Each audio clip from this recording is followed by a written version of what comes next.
बिस्मिल्लाहिर्रहमानिर्रहीम। अस्सलाम वालेकुम। My name is Majid Mahmood, welcome to triple H education.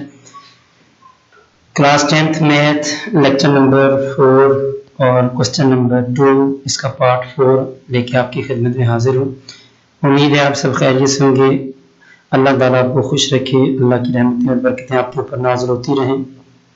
Video start करने से पहले जो बंदा आज मेरे चैनल के ऊपर पहली दफ़ा आया है वो मेरे चैनल को सब्सक्राइब करें, बेल आइकन के ऊपर प्रेस करें ताकि मेरी जो भी वीडियो बने वो आपके पास सबसे पहले उसका नोटिफिकेशन पहुंचे।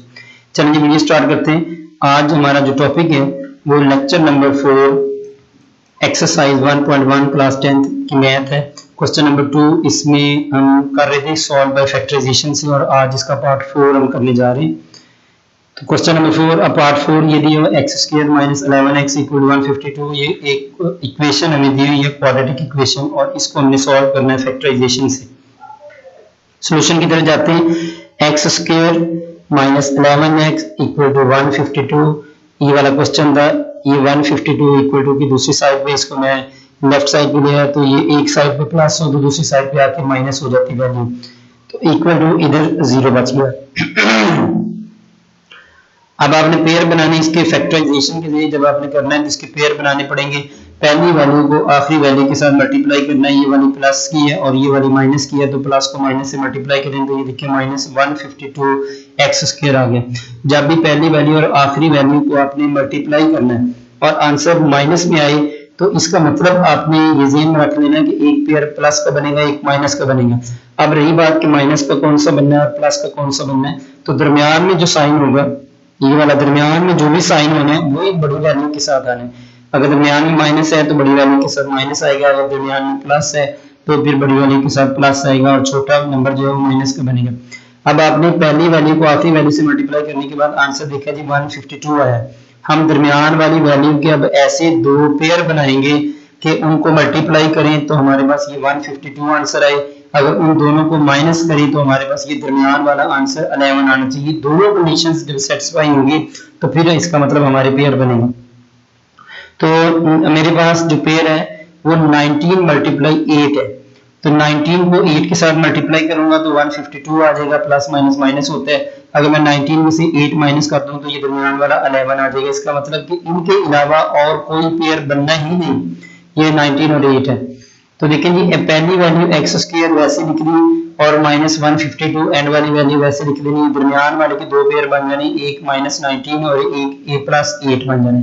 तो माइनस वाला पहले लिख लेना, बड़ी वैल्यू पहले लिखनी और जो प्लस वाली वैल्यू छोटी वैल्यू आएगी बाद में आएगी। तो अब पहले दोनों वैल्यूज में से एक चीज कॉमन आएगी, दोनों में से एक चीज कॉमन आ रही, इधर x² है इधर एक x है तो एक x कॉमन आ जाएगा। इधर x² में से एक x कॉमन आ गया तो एक अंदर बच जाएगा x, और माइनस दरमियान में तो x इधर इसमें से x कॉमन आ गया बाहर तो -19 इधर रह गया। अगली दोनों वैल्यूज में से हमारे पास +8 कॉमन आ रहा है, 8 जब कॉमन लेंगे तो अंदर x बच गया और 152 को आपने 8 को डिवाइड करना तो आपके पास आंसर आ जाना 19। तो बाहर प्लस हो तो अंदर वाला साइन चेंज नहीं होता, माइनस का माइनस ही आ जाना = 0। अब ये एक वैल्यू हमारे पास ये वाली बन गई, एक हमारे पास ये वैल्यू बन गई। इन दोनों में से एक चीज कॉमन आ रही है, x-19 इसमें से और x-19 इसमें से कॉमन आ रहा है। तो क्या करेंगे, x-19 इसमें से कॉमन ले लेंगे और x इधर बच जाएगा वो अंदर आ गया और +8 इसमें रह गया क्योंकि x-19 तो कॉमन आ गया = 0। अब देखिए दो फैक्टर बन गए, एक x-19 और एक x+8। अब ये पहला फैक्टर भी 0 के इक्वल है और ये दूसरा फैक्टर है x+8 ये भी 0 के इक्वल है। तो x-19 को जब 0 के इक्वल रखेंगे तो एक साइड पे अगर वैल्यू माइनस होती है तो दूसरी साइड पे जाके प्लस हो जाती है। हमें x की वैल्यू चाहिए तो -19 जो है वो दूसरी साइड पे गया तो इधर आके 0 + 19 वो 19 ही आंसर आना है, 0 का मतलब है कुछ भी नहीं। तो ये x+8 दूसरा फैक्टर था, इसको भी 0 के इक्वल रखना था। ये +8 उधर जाएगा तो माइनस हो जाएगा, -8 आ गया। ये दो वैल्यूज हमारे पास x की आ गई। तो सॉल्यूशन सेट आपने जब लिखना है तो जो मर्जी वैल्यू पहले लिख लो, इसमें कोई मैटर नहीं करता कि पहले छोटी वैल्यू आनी है बड़ी वैल्यू आनी है। -8 आपने पहले लिख लेना है, उसके बाद 19 बाद में लिख लेना, या 19 पहले लिख लो -8 बाद में लिख लो। x की दोनों वैल्यूज है तो दोनों आप किसी भी तरीके से लिख सकते हैं। तो ये हमारे पास सॉल्यूशन सेट इसका आ गया। हम ये क्वेश्चन था, जो क्वेश्चन हमारे पास था x² - 11x = 152, इसको हमने फैक्टराइजेशन के जरिए इसकी दो वैल्यूज हमने निकाली। अब ये वैल्यूज कितनी आनी आंसर में, ये आपने देखना जब आपको क्वेश्चन जो दिया होगा उसकी वेरिएबल की जो सबसे बड़ी पावर आएगी, इसमें ये वेरिएबल की पावर है 2, बड़ी पावर 2 है, तो जितनी पावर होती है उतने ही इसके सॉल्यूशन सेट बनते हैं। यानी अगर x की पावर 2 है तो इसकी 2 वैल्यूज आंसर में आएंगी, अगर x की पावर 3 होती तो उसकी 3 वैल्यूज आनी थी, अगर x की वैल्यू 4 हो तो फिर इसमें वेरिएबल के जो सॉल्यूशन सेट बनते हैं या इनका जो आंसर आता है वो 4 वैल्यूज इसकी आनी थी। जितनी पावर होती है उतनी वैल्यूज आती है। चलते हैं दूसरे नेक्स्ट क्वेश्चन की तरफ, पार्ट 5 की तरफ। हाँ जी, पार्ट 5 भी आपने ये उसी क्वेश्चन नंबर 2 का ही हिस्सा है, इसको आपने इसके फैक्टराइजेशन के जरिए सॉल्व करना है। इसमें आपको जो क्वेश्चन दिया हुआ है वो फ्रैक्शन की शक्ल में दिया हुआ है, जैसे x plus 1 over x plus x over x plus 1 है इक्वल टू 25 ओवर 12 है। अब इनके फ्रैक्शन में चीजें आ रही हैं तो इनको आपने कैसे सॉल्व करना है। इसके सॉल्यूशन को देखिए जी, मल्टीप्लाई करना है आपने इसके एलसीएम से। अगर इन तीनों जो वैल्यूज हैं, इसके बटे में 12 है, इसके बटे में x प्लस 1 है, इसके बटे में x है, जब हम इनका एलसीएम लेंगे तो तीनों चीजें आपस में मल्टीप्लाई हो जाएंगी, तो ये इसका एलसीएम आ जाएगा 12 into x plus 1, 12 into x plus 1, ये इसका एलसीएम है। और एलसीएम से आपने दोनों तरफ इधर भी और इक्वल टू की राइट साइड पे भी आपने इनको मल्टीप्लाई कर देना ताकि बटे में से वो चीजें खत्म हो जाए और इसको हम क्वाड्रेटिक इक्वेशन की शक्ल में ले आए, फिर इसको हल करना है। तो 12 इंटू एक्स प्लस 1 इसका एलसीएम है, इसको मैंने इस पहली वैल्यू के साथ मल्टीप्लाई कर दिया, ये वाली पहली वैल्यू है, ये value x plus 1 over x, इसके एलसीएम से मल्टीप्लाई किया, दरमियान में ये प्लस था, फिर इस वैल्यू को x ओवर x प्लस 1 को मैंने इसके एलसीएम के साथ मल्टीप्लाई कर दिया, 12 into x plus 1 equal to की साइड पे आगे लेफ्ट राइट साइड पे 25 ओवर 12 है, इसको भी मैंने इसके एलसीएम से मल्टीप्लाई कर दिया, 12 इंटू एक्स प्लस 1 जो नीचे आ रहा था, ये नीचे वाली वैल्यूज का एलसीएम जो आ रहा था तीनों से मैंने इक्वल टू की लेफ्ट साइड पे भी मल्टीप्लाई किया, राइट साइड पे भी। अब देखिए जी, पहली वैल्यू जो ये x प्लस 1 ओवर x थी, x से ये ऊपर वाला x कैंसिल हो जाएगा, हमारे पास बचेगा 12 into x plus 1 multiply x plus 1 और प्लस इसमें से x प्लस 1 नीचे आ रहा है और x प्लस 1 ऊपर आ रहा है, तो ये दोनों कैंसिल हो जाएंगे, ऊपर नीचे कोई चीज हो तो सेम हो तो कट जाती है। ये 12 इंटू एक्स मल्टीप्लाई ये x हमारे पास रह गया इक्वल टू, अब ये 12 से ये वाला 12 कैंसिल हो जाएगा ऊपर नीचे, तो हमारे पास बचेगा 25, ये कांस्टेंट था पहले लिखा, फिर लिखा मैंने x और फिर मैंने लिखा x प्लस 1। अब आपने इनको मल्टीप्लाई करना है, तो मल्टीप्लाई कैसे करना जी, ये देखिए 12 बाहर मैंने लिखा रहने दिया, x plus 1 multiply x plus 1, दो तरीके इसको मल्टीप्लाई करने के, या तो ये दोनों सेम वैल्यूज हैं इनको स्क्वायर कर दो तो x प्लस 1 का स्क्वायर हो जाएगा, वो स्क्वायर आपने खोल देना है, a square plus b square plus 2ab। अगर वैसे नहीं करना तो आप पहली वैल्यू को इस x को आप पहले इस वैल्यू के साथ मल्टीप्लाई करो तो x का स्क्वायर बन जाएगा, फिर इसी x को इस 1 के साथ मल्टीप्लाई करो तो x आ जाएगा। फिर दूसरा ये नंबर जो आपके पास 1 है, इस 1 को आपने इस वैल्यू के साथ मल्टीप्लाई करना है, तो 1 को किसी भी वेरिएबल नंबर के साथ मल्टीप्लाई करेंगे वही आंसर आ जाता है, यानी x के साथ मल्टीप्लाई करेंगे तो x ही आ जाएगा। फिर इसी 1 को आपने दूसरे 1 के साथ मल्टीप्लाई करना, 1 को 1 से मल्टीप्लाई किया 1, फिर आगे बारी इसकी प्लस 12x को जब x के साथ मल्टीप्लाई करना तो इसको स्क्वायर हो जाएगा, 12x स्क्वायर इक्वल टू ये 25 को मैंने x के साथ मल्टीप्लाई किया और फिर 25 को x के साथ मल्टीप्लाई करने के बाद इस x के साथ किया तो 25x का स्क्वायर हो गया, 25x को मैंने 1 के साथ मल्टीप्लाई किया तो 25x आ गया, 25x था, इसको जब x के साथ किया तो 25x स्क्वायर हो गया, 25x को जब 1 के साथ किया तो 25x आ गया। इसी तरह ये देखेंगे 12 है, 12 को मैंने इस x स्क्वायर से मल्टीप्लाई किया तो 12x स्क्वायर हो गया और ये प्लस 1x और प्लस 1x ये होता है 2x, 2x को जब 12 से मल्टीप्लाई करेंगे तो 24x आ जाएगा, इस 1 को जब बाहर वाले 12 से मल्टीप्लाई करेंगे तो 12 1 12 आ जाएगा और ये वाला 12x वैसे का वैसे ही आ गया, 12x square equal to 25x square plus 25x। अब x स्क्वायर वाली वैल्यूज को मैंने इकट्ठा किया, x स्क्वायर वाली 12x स्क्वायर ये थी और 12x स्क्वायर ये थी, 24x स्क्वायर होगी प्लस 24x ये वाला और प्लस 12 ये वैसे मैंने लिख दिया equal to 25x square plus 25x है। अब मैंने थोड़ा सा रीअरेंज किया, जो बड़ी वैल्यू है आपको नजर आ रही है x स्क्वायर वाली जो वैल्यू इसके साथ कोफिशिएंट 25 है, इधर x स्क्वायर के साथ 24 है, तो ये वैल्यू छोटी है, ये वैल्यू बड़ी है। करना ये है कि जो छोटी वैल्यू होती है इसको आप दूसरी साइड पे ले जाते हो तो उधर जाके क्या हो जाएगी, जो वैल्यूज माइनस हैं वो प्लस हो जाएंगी, जो प्लस है वो माइनस हो जाएंगी। मैंने ये 25x स्क्वायर प्लस 25x इसको मैंने पहले लिखा, ये प्लस 24x² उधर जाएगा तो माइनस हो जाएगा माइनस 24x², ये प्लस 24x उधर जाएगा तो ये माइनस हो जाएगा 24x, ये प्लस 12 उधर जाएगा तो माइनस 12 हो जाएगा और इधर क्या बच जाएगा 0। मैंने इस वाली वैल्यू को इधर लिख लिया और इस वाली वैल्यू को मैं उधर लेके गया तो इधर क्या बच गया 0। अब 5x² में से 24x² माइनस कर दें तो हमारे पास आंसर आ जाता है 1x², यानी वेरिएबल सेम है तो कांस्टेंट क्या होंगे, या प्लस होंगे या माइनस होंगे। अगर एक वैल्यू प्लस की एक माइनस की है तो हम क्या करेंगे 25 में से 24 माइनस करेंगे तो 1 आंसर आ जाएगा। इसी तरह x वाली वैल्यू से माइनस होगी, 25 में से 24 माइनस किया तो ये सिंपल एक x आ गया, 25 में से 24 माइनस करेंगे तो 1 आएगा, 1 ना भी लिखो तो फिर भी खैर है। उसके बाद आ गया -12, ये -12 आ गया इसके साथ इक्वल टू 0। यहां तक आपने ये क्वाड्रेटिक इक्वेशन बनाई है अभी, यानी ऊपर जो भी क्वेश्चन दिया हुआ था उस क्वेश्चन को हमने सिंपलीफाई करके, ये वाला क्वेश्चन जो फ्रैक्शन की शक्ल में दिया हुआ था इसको हमने सिंपलीफाई करके क्वाड्रेटिक इक्वेशन बनाई। इसके अब फैक्टर बनाने जा रहे हैं। फैक्टर बनाने के लिए वही तरीका है कि पहली वैल्यू को आखिरी वैल्यू के साथ मल्टीप्लाई करो, ये प्लस है ये माइनस है, प्लस माइनस माइनस आ जाता है, 12 1 = 12 और x का स्क्वायर वैसे का वैसे ही आ गया। अब इसका आंसर आ गया माइनस में, इसका आंसर माइनस में आया तो एक पेयर जो बनेगा हमारा वो प्लस का बनेगा, एक वैल्यू प्लस की बनेगी एक माइनस की बनेगी।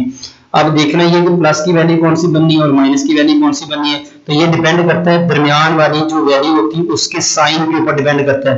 दरमियान में अगर प्लस हो तो बड़ी वैल्यू प्लस की आनी है और दरमियान में अगर माइनस होता है तो फिर बड़ी वैल्यू माइनस की आनी थी, जैसे पिछले क्वेश्चन में मैंने आपको समझाया था। अब ये +4 है और -3 इन दोनों को मल्टीप्लाई करो तो आपके पास आंसर 12 आएगा। लेकिन अगर +4 में से -3 आप निकालोगे तो आपके पास आंसर ये दरमियान वाला 1 आ जाएगा। तो दोनों कंडीशंस हमारी सेटिस्फाई हो रही है कि मल्टीप्लाई करने से, दोनों वैल्यूज को मल्टीप्लाई करने से हमारे पास ये जो आंसर आया था पहली रकम और आखिरी रकम को मल्टीप्लाई करने के बाद वो आ जाए, और दोनों को अगर माइनस करें या प्लस करें तो हमारे पास आंसर जो है वो दरमियान वाला 1 आना चाहिए। तो इसमें माइनस हो रहे थे दोनों, क्योंकि पहली और आखिरी वैल्यू को मल्टीप्लाई करने के बाद आंसर हमारा माइनस में आता है, इसलिए हमने दोनों वैल्यूज को माइनस करना है। तो पहली वैल्यू x² वैसे लिखनी, आखिरी वैल्यू -12 वैसे लिख लेनी है। दरमियान वाली वैल्यू के दो पेयर बन गए, एक पेयर बन गया, एक बना जी +4x, एक बना -3x। तो +4x पहले लिख लिया, -3x मैंने बाद में लिख लिया। पहली दोनों वैल्यू में से x कॉमन आ रहा है, x को कॉमन लिया, अंदर रह गया इसमें से एक x प्लस इसमें से x कॉमन आ गया तो अंदर रहेगा 4। ये अब इन दोनों वैल्यूज में से एक चीज कॉमन लेनी है, तो बाहर जो साइन लगा हुआ वही आपने कॉमन लेना है, माइनस आ गया और 3 इसके साथ है, 3 4 = 12, इसमें भी 3 कॉमन आ रहा है तो ये 3 कॉमन ले लेना। अंदर इस वैल्यू में से क्या बचेगा x। जब बाहर आपने माइनस कॉमन लेना तो अंदर वाला साइन जो है वो चेंज हो जाना है, माइनस में प्लस में चेंज हो जाना है। तो +12 को 3 पे डिवाइड किया तो आंसर कितना आ गया 4 = 0। अब आपके पास ये दो वैल्यूज हैं, एक वाली ये और एक ये, x + 4 इसमें भी आ रहे हैं, x + 4 इसमें भी आ रहे हैं, तो आपने क्या करना है इसको एक दफा लिख के कॉमन ले लेना इसमें से। तो इधर क्या बच जाएगा x बच जाएगा, माइनस दरमियान में इस इधर क्या बच गया 3, क्योंकि ये x + 4 तो कॉमन आ गया = 0। अब दो फैक्टर बन गए, एक x + 4 एक x - 3। अब आपने पहले फैक्टर को भी 0 के इक्वल रखना है और दूसरे फैक्टर को भी 0 के इक्वल आपने रखना है। ये +4 जो है उधर जाएगा तो -4 हो जाएगा और इधर -3 जो उधर दूसरी साइड पे इक्वल टू की दूसरी साइड पे जाएगा तो ये +3 हो जाएगा। तो अब x की दो वैल्यूज हमारे पास आ गई, इसका सॉल्यूशन सेट क्या बना -4 और दूसरी वैल्यूज की 3, ये इसका सॉल्यूशन सेट बन गया, दो वैल्यूज हमारे पास आ गई। तो चलते हैं जी नेक्स्ट क्वेश्चन की तरफ। ये तो बड़ा इजी था क्वेश्चन, ये भी सॉल्व हो गया। बस इसमें डिफरेंट एक बात थी कि इसमें वैल्यूज जो थी क्वेश्चन जो थे वो फ्रैक्शन में दिए हुए थे, तो उसको पहले हमने क्वाड्रेटिक इक्वेशन में बनाया, क्वाड्रेटिक इक्वेशन बनाने के बाद उसके फैक्टर बनाए और फैक्टर बनाने के बाद हमने इसको सॉल्व कर लिया और दो इसके हमारे सॉल्यूशन सेट के अंदर दो वैल्यूज आ गई। अब नेक्स्ट क्वेश्चन की तरफ चलते हैं। नेक्स्ट क्वेश्चन हमारे पास पार्ट नंबर 6 है। पार्ट 6 में भी आप देखें तो फ्रैक्शन में आपको वैल्यूज दी हुई है। फ्रैक्शन में जो भी वैल्यूज दी हुई है उनको आप सॉल्यूशन के अंदर सबसे पहले आपने उसका एलसीएम लेना है। तो एलसीएम लेने का तरीका ये होता है कि तीनों वैल्यूज जो दी हुई है 1 2 3 तीनों को मल्टीप्लाई कर दो, यानी x - 9 x - 3 x - 4 तीनों को मैंने मल्टीप्लाई कर दिया। दोनों साइडों पे करना पड़ेगा, लेफ्ट की इक्वल टू की लेफ्ट साइड पे भी और इक्वल टू की राइट साइड पे भी मल्टीप्लाई करना पड़ेगा। ये पहली वैल्यू थी, इसको मैंने एलसीएम के साथ मल्टीप्लाई कर दिया इक्वल टू, फिर ये दूसरी वैल्यू थी, इसको मैंने एलसीएम के साथ मल्टीप्लाई कर दिया। ये तीसरी वैल्यू थी, इसको मैंने एलसीएम के साथ मल्टीप्लाई कर दिया। अब इनमें से कुछ चीजें कट रही हैं, जैसे x - 9 से कट रहा है और x-3 से कट रहा है, x-4 से कट रहा है। तो बाकी जो चीजें बच गई अब देखें जी, बाकी जो चीजें बच गई आपके पास ये 2 है, इस 2 को आपने इन दोनों वैल्यूज के साथ मल्टीप्लाई करना है। इधर इक्वल टू की साइड पे राइट साइड पे आप ये 1 है तो 1 को जब x-9 और x-4 से मल्टीप्लाई करेंगे तो वही आंसर आएगा। ये दरमियान में माइनस है, फिर इस 1 को आपने x-3 और x-9 से मल्टीप्लाई करना तो यही आंसर आ जाना है, इसलिए मैंने वो वैसे ही 1 लिख नहीं, मैंने वैसे लिख दिया। अब जी ये 2 वैसे का वैसे इन दोनों को मल्टीप्लाई करो, पहली वैल्यू को पहली वैल्यू के साथ इसके साथ मल्टीप्लाई किया तो x का स्क्वायर बन गया, फिर इस पहली वैल्यू को दूसरी वैल्यू के साथ -4 के साथ मल्टीप्लाई किया तो -4x मेरे पास आ गया। अब इसकी बारी खत्म हो गई तो -3 आ गया, इसको मैंने इस पहली वैल्यू के साथ मल्टीप्लाई किया तो -3x, -3 को -4 से मल्टीप्लाई किया तो माइनस को माइनस से मल्टीप्लाई करें तो प्लस आ जाता है, तो 3 4 12 हो गया। इधर क्या आ गया, इक्वल टू के राइट साइड पे पहली वैल्यू को पहली वैल्यू से मल्टीप्लाई किया, x का स्क्वायर, x को -4 से किया -4x, -9 को x के साथ मल्टीप्लाई किया -9x और -9 को -4 से किया तो माइनस माइनस प्लस हो जाएगा, 9 4 36 आ गई। दरमियान में माइनस है तो ये आपने ब्रैकेट के अंदर ही इसको लिखना है। पहली वैल्यू को पहली वैल्यू से मल्टीप्लाई किया, x को x के साथ x का स्क्वायर, x को -3 से किया -3x, -9 को x के साथ किया -9x और -9 को -3 से किया तो माइनस माइनस प्लस 9 3 27। अब अगला स्टेप देखेंगे, 2 वैसे ही आ गया, x का स्क्वायर -4x और -3x। जब आपने प्लस करना हो तो दोनों साइन आपने चेक करने की, अगर दोनों साइन सेम है, दोनों प्लस के हैं तो फिर भी प्लस करना है, दोनों माइनस के हैं तो फिर भी आपने प्लस करना है, लेकिन साइन वो आएगा जो दोनों वैल्यूज के साथ लगा होगा। दोनों माइनस के साइन है तो फिर आपका आंसर भी माइनस में आएगा, लेकिन करेंगे प्लस 4 और 3 जो है वो दोनों प्लस किए तो -7x आ गया। ये +12 वैसे आ गया, इक्वल टू x का स्क्वायर -4 और -9x। ये देखिए दोनों साइन माइनस के हैं तो मैंने प्लस किया -13x और +36 माइनस बाहर तो अंदर क्या आ गया, x का स्क्वायर -3x है -9x है, दोनों को प्लस करेंगे क्योंकि दोनों साइन सेम है, -12x आ गया +27। अगले स्टेप की तरफ चलते हैं जी। आगे 2 को मैंने अंदर मल्टीप्लाई कर दिया, 2 को पहली वैल्यू के साथ मल्टीप्लाई किया 2x का स्क्वायर, 2 को -7 के साथ मल्टीप्लाई किया -14, 2 को मैंने 12 के साथ मल्टीप्लाई किया 24, इधर x का स्क्वायर -13x +36 है, बाहर माइनस हो तो अंदर वाले साइन चेंज हो जाते हैं, ये माइनस है तो अंदर प्लस x स्क्वायर था, ये माइनस हो गया, ये -12x था, ये बाहर वाली माइनस ने इसको प्लस कर दिया, ये +27 था, इस बाहर वाली माइनस ने इसको -27 कर दिया। अब देखिए जी ये प्लस x का स्क्वायर है, ये माइनस x का स्क्वायर है, तो ये दोनों कैंसिल हो जाएंगे। जब दोनों कैंसिल होंगे तो हमारे पास आंसर आएगा 2x का स्क्वायर -14x +24, लेफ्ट साइड पे वही है। इधर क्या आ गया, -13x में से -13x है और ये +12x है, x वाली दोनों वैल्यूज x सेम वाली वैल्यूज आपने प्लस माइनस करनी है। एक साइन प्लस का हो एक माइनस का हो तो माइनस करते हैं, बड़ी वैल्यू में से छोटी वैल्यू को माइनस कर देना है। 13 में से 12 निकाले तो एक आंसर आया, लेकिन बड़ी वैल्यू के साथ साइन माइनस करता है इसलिए -x आ जाना है। और 36 प्लस का है और 27 माइनस का है तो इसको भी आपने ऐसे ही करना है, प्लस में से माइनस करना है। तो 36 में से 27 माइनस किया तो आपके पास आंसर 9 आ गया, बड़ी वैल्यू के साथ साइन प्लस का तो +9 आ गया। अगले स्टेप की तरफ चलते हैं। ये वाली जो चीज है ये छोटी वैल्यू है, लेफ्ट साइड पे बड़ी वैल्यू है, तो छोटी वैल्यू को लेफ्ट साइड पे लेके आना है। तो 2x का स्क्वायर -14x +24 वैसे का वैसे ही, ये -x जब इक्वल टू की लेफ्ट साइड पे आएगा तो +x हो जाएगा, ये +9 जब इक्वल टू की लेफ्ट साइड पे आएगा तो -9 हो जाएगा, इधर कुछ भी नहीं बचा, 0 आ गया। अब अगले स्टेप की तरफ देखते हैं जी। 2x का स्क्वायर वैसे का वैसे ही, -14x में से ये +x आपने माइनस कर देना क्योंकि प्लस है एक माइनस है तो आपने करना माइनस है। -14 में से +1 निकाला तो -13x रह गया, +24 में से ये -9 निकाला, एक प्लस एक माइनस माइनस होगा, 24 में से 9 निकालेंगे तो 15 आएगा प्लस का, इक्वल टू 0। अब आपके पास ये क्वाड्रेटिक इक्वेशन बन गई। क्वाड्रेटिक इक्वेशन बनानी थी हमने क्योंकि फ्रैक्शन के अंदर वो हमें क्वेश्चन दिया हुआ था, ये फ्रैक्शन के अंदर क्वेश्चन दिया हुआ था, तो इसको सॉल्व करने के लिए आपको क्वाड्रेटिक इक्वेशन बनानी पड़ेगी। तो अब देखिए जी पहली वैल्यू को आखिरी वैल्यू से मल्टीप्लाई किया, 15 को 2 से मल्टीप्लाई किया, ये भी प्लस है ये भी प्लस है, तो 15 2 30x स्क्वायर आ गया। अब आया जी प्लस का, ये वैल्यू पहली को और आखिरी वैल्यू को मल्टीप्लाई करने के बाद आंसर आ गया प्लस का। अब आपको समझने वाली बात ये कि जब आंसर प्लस में आ जाए मल्टीप्लाई करने के बाद, तो दो जो आपने पेड़ बनाने हैं, अब जो दो वैल्यूज आपने लेनी है उनके साइन कैसे होंगे, वो साइन सेम होंगे। जब पहली वैल्यू को आखिरी वैल्यू से मल्टीप्लाई करने के बाद आंसर प्लस में आए तो दोनों जो वैल्यूज आपने जो एक पेयर बनाना है उनकी दोनों के साइन सेम होने चाहिए। अब बात रही कि दोनों के साइन कौन से आएंगे, वो जो साइन दरमियान में आएगा, अगर माइनस का आएगा तो दोनों वैल्यूज माइनस की आएंगी, पूरा पेयर जो है पेयर के अंदर दोनों वैल्यू माइनस की बनेंगी। अगर दरमियान में प्लस होता तो फिर ये दोनों वैल्यूज जो पेयर के अंदर थी वो दोनों प्लस की आनी थी।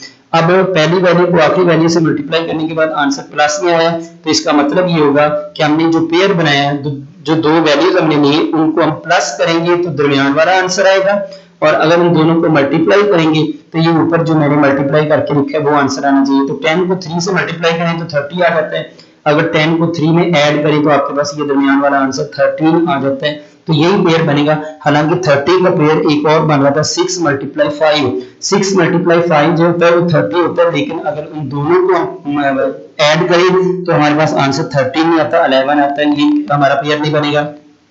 एक आंसर एक पेयर बनता है 15 और 2 का, 15 को 2 से मल्टीप्लाई करें तो 30 आ जाता है। लेकिन अब देखना ये कि सिर्फ 30 देखने आना, दूसरी कंडीशन भी सेटिस्फाई होनी चाहिए जो दरमियान में है कि अगर उन दोनों को हम जमा करें तो फिर आंसर हमारा दरमियान वाला 13 आना चाहिए। तो 15 के अंदर 2 जब ऐड करेंगे वो तो आंसर नहीं आएगा, वो तो आएगा 17। तो इसलिए हमारे पास जो एक पेयर बन रहा है और जो सूटेबल पेयर है और जो बेहतरीन पेयर बेस्ट पेयर है वो है 10 और 3। 10 को 3 से मल्टीप्लाई करो जी आपके पास आंसर 30 आ रहा है, माइनस को माइनस से मल्टीप्लाई करें प्लस आ जाता है। तो 10 में ऐड करो 3, दोनों साइन सेम है, प्लस होंगे तो 10 प्लस 3 13 आ जाएगा और माइनस का साइन आएगा साथ। तो इसका मतलब ये हमारा पेयर जो है ये बेहतरीन है। अब पहली वैल्यू को आखिरी वैल्यू के साथ आपने पहली वैल्यू और आखिरी वैल्यू ये वैसे लिख लेनी है, 2x² वैसे मैंने लिख लिया और ये 15 भी मैंने वैसे लिख लिया। दरमियान वाले के जो दो पेयर बने यानी दो वैल्यूज बनी वो पेयर बना वो एक -10x एक -3x, दोनों साइन सेम है तो आप जो मर्जी पहले लिख सकते हो, लेकिन कोशिश ये करनी है कि जो बड़ी वैल्यू होती है वो पहले लिखनी है, जो छोटी वैल्यू होती है वो बाद में लिखनी है। तो अब 2x² -10x, इसमें से 2 भी कॉमन आ रहा है और एक x भी कॉमन आ रहा है। अब 2x कॉमन आ गया, इधर क्या बच गया 1x, क्योंकि 2 भी कॉमन आ गया, इधर से 1x भी कॉमन आ गया, 1x अंदर रह गया, माइनस है। 10 को 2 पे डिवाइड करो तो आंसर आएगा 5, तो 5x बाहर कॉमन आ गया तो अंदर 5 रह गया, माइनस अब इसके साथ लगा हुआ तो माइनस ही आपने कॉमन लेना है, तो -3 कॉमन ले लो, अंदर आ गया x और बाहर माइनस हो तो अंदर वाला साइन चेंज हो जाता है, प्लस किसमें चेंज हो जाना माइनस में। 15 को आप 3 को डिवाइड करो तो आंसर आ जाएगा 5, 3 5 12, तो 15 होता है तो इक्वल टू 0। अब देखिए एक पहली वैल्यू में से x - 5 और अगली वैल्यू में से x - 5 ये कॉमन आ रहे हैं। जब x - 5 इसमें से और x - 5 इसमें से कॉमन आ गया तो इधर क्या बच गया 2x और इधर क्या बच गया -3 इक्वल टू 0। अब ये पहला फैक्टर भी आपने 0 के इक्वल रखना है और दूसरा फैक्टर भी 0 के इक्वल रखना है, क्योंकि x की वैल्यूज निकालनी है आपने। x - 5 को 0 के इक्वल रखा और 2x - 3 को भी आपने 0 के इक्वल रखना है। इधर आपके पास x की वैल्यू -5 उधर राइट साइड पे जाएगी तो प्लस हो जाएगी, इधर आपके पास 2x आपने x की वैल्यू निकालनी -3 दूसरी साइड पे लेके जाओ +3 हो जाएगा, तो आपको x की वैल्यू चाहिए 2 तो नहीं चाहिए, इधर 2 को आप इधर मल्टीप्लाई हो रहा है तो दूसरी साइड पे जाके डिवाइड कर दो 3 डिवाइडेड बाय 2, तो x की दो वैल्यूज आ गई हमारे पास, एक 5 और एक 3/2, तो ये इसका सॉल्यूशन सेट आ गया। यानी क्वेश्चन को सॉल्व करने का तरीका बड़ा ही इजी था, वैसे ही क्वेश्चन है जैसे हमने पहले किए, सिर्फ फर्क ये कि क्वेश्चन फ्रैक्शन में दिया हुआ है तो फ्रैक्शन में जो दिया होता है उस क्वेश्चन को आपने इस तरह सॉल्व करना होता है। अब अगले क्वेश्चन की तरफ बढ़ते हैं जी। अगला क्वेश्चन हमारे पास ये जो क्वेश्चन नंबर 2 था, ये क्वेश्चन नंबर 2 हमारे पास कंप्लीट हो गया। क्वेश्चन नंबर 2 की मैंने पहले 3 पार्ट आपको लेक्चर नंबर 3 में समझाए थे, अब इसके 3 अगले जो पार्ट 4, 5 और 6 हैं वो इस लेक्चर के अंदर मैंने कवर कर दिए। क्वेश्चन नंबर 2 हमारा कंप्लीट हो गया। अब नई वीडियो में मैं आपको क्वेश्चन नंबर 3 समझाऊंगा। क्वेश्चन नंबर 3 के 10 पार्ट है और वो हमने करना है सॉल्व बाय कंप्लीटिंग स्क्वायर। तो अगर मेरी ये वीडियो आपको अच्छी लगी तो मेरी वीडियो को लाइक करें, शेयर करें, मैक्सिमम लोगों तक शेयर करें ताकि ज्यादा से ज्यादा लोगों का फायदा हो, जिनको मैथ नहीं आती, जिनके कॉन्सेप्ट वीक हैं, उनके कॉन्सेप्ट इंशाल्लाह अल्लाह के फजल करम से इंप्रूव होंगे और वो 100% नंबर जो है वो मैथ में लेंगे। तो अगर मेरी वीडियो आपको अच्छी लगती है तो मेरे चैनल को सब्सक्राइब भी करें, मैं बेल आइकन के ऊपर प्रेस करें ताकि मैं जो भी वीडियो अपलोड करूं और वो आपके पास उसका नोटिफिकेशन सबसे पहले पहुंचे। तो नई वीडियो लेके आपके सामने हाजिर होऊंगा, उस वक्त तक के लिए मुझे दें इजाजत। अल्लाह हाफिज।